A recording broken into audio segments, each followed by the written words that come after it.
అవిశ్వాస తీర్మానంపై అసెంబ్లీలో చర్చ జరుగుతున్న సమయంలో హరీష్ వర్సెస్ ముఖ్యమంత్రి ఎపిసోడ్ హాట్ గా సాగింది. తనదైన శైలిలో హరీష్ రావు ప్రభుత్వంపై విమర్శల వర్షం కురిపిస్తే తన సహజ శైలికి భిన్నంగా కిరణ్ కూడా అటాక్ చేశారు. హరీష్ వేసిన ప్రతి కౌంటర్ కు అదే రేంజ్ లో సీఎం జవాబు చెప్పారు. తెలంగాణ ఉద్యమం ఉంది కనుకనే నీకు ఆ చీఫ్ విప్ దొరికింది రమణన్న.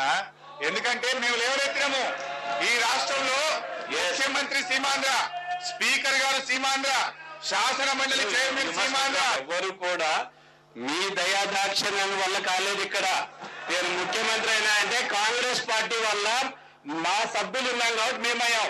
అక్కడ స్పీకర్ గారు ఎన్నుకోబడ్డ స్పీకరు మీ దయాదాక్షిణ్యం కాలేదు. మేము పిసిసి అధ్యక్షుడు మా పార్టీ డిసైడ్ చేస్తుంది. నువ్వు మంత్రి అయినప్పుడు కూడా మా దయాదాక్షిణ్యం వల్ల నువ్వు రాజకీయాల్లోకి వచ్చావు. మంత్రి అయినావు, నీకు భిక్షం పెట్టావు, అందుకనే మంత్రి అయ్యావు నువ్వు. అది మర్చిపోవద్దు. తెలంగాణ దయ వల్ల తెలంగాణ ఉద్యమం ప్రశ్నించడం వల్ల నువ్వు చీఫ్ విప్ అయినావన్నా అని నేను చెప్పిన అది వాస్తవము. ఇవాళ తెలంగాణ ఉద్యమం ప్రశ్నించింది కనుకనే డిప్యూటీ చీఫ్ మినిస్టర్ అన్న కనీసం తెలంగాణకి ఇచ్చిండ్రు. ఇన్నేళ్ల నుంచి ఎప్పుడైనా డిప్యూటీ చీఫ్ మినిస్టర్ ఇచ్చిండ్రా తెలంగాణకు? కాంగ్రెస్ పార్టీ తెలంగాణ ప్రాంతం వ్యక్తిని ప్రధానమంత్రి చేసింది, దేశానికి ప్రధానమంత్రి ఇచ్చింది. అది మర్చిపోవద్దండి. దేశానికి ప్రధానమంత్రి చేసిన ఘనత కాంగ్రెస్ పార్టీకి ఉన్నది. ఆ ప్రధానమంత్రి గారికి కాంగ్రెస్ పార్టీ ఢిల్లీలో బొంద పెట్టడానికి గజం జాగకూడని చరిత్ర ఈ కాంగ్రెస్ పార్టీదే. పాపం ఆ ప్రధానమంత్రి శవాన్ని తెచ్చి ఇక్కడ కాలిస్తే ఆ శవం సగమే కానిది బాధతోని.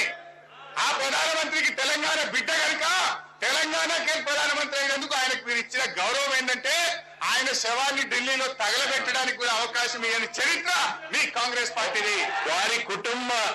వారి కుటుంబంతో మాట్లాడిన తర్వాత ఇక్కడ వారి పివి నరసింహారావు గారి ఇది చేయటం జరిగింది. వారి కుటుంబ మాట్లాడిన తర్వాత ఇది దురదృష్టకరం. ఒక ప్రధానమంత్రిగా ఉన్న వ్యక్తి పైన ఇదేనా మీ తెలంగాణ పైన ఉన్న గౌరవం? ఈ విధంగా అసెంబ్లీలో మాట్లాడేది ఇదా మీరు చూపించే గౌరవం అనేది ఒక్కసారి తెలుసుకోవాలి. నిజామాబాద్ ఇంకా అనుమతి రాలేదన్నా, అది తెలంగాణ ఉద్యమం మిమ్మల్ని ఈ అసెంబ్లీలో పట్టుకొని ప్రశ్నిస్తే ఆ ఫైల్ కదిలింది. ఇక్కడ మేము పట్టుకొని బయట కాలర్ పట్టుకొని నిలదీస్తే అసెంబ్లీలో ప్రశ్నిస్తే తెలంగాణలో నిజామాబాద్ కాలేజీ ఇప్పుడు రాబోతున్నది. భయపడి ఎవరు ఇవ్వటం లేదు. ఇక్కడ తెలంగాణ ప్రాంతంలో అవసరం ఉందని ఇస్తున్నాము. ఆయన ప్రాంతం కూడా 19 కోట్లు ఇచ్చిండేది అవసరం ఉందని. ఆయన భాష ఆయన కాలర్ పట్టుకుంటే ఇక్కడ ఇది రౌడీని ఆయన కాలర్ పట్టుకునే దానికి ఏందండి ఈ భాష? ఏంది భాష? గవర్నమెంట్ లో ఉన్నప్పుడు ఏ ప్రాంతానికి ఏది అవసరమో చూసిస్తాము. అది మీతో భయపడి మేము ఇస్తామనుకుంటే ఇంకా రాసి పెట్టుకో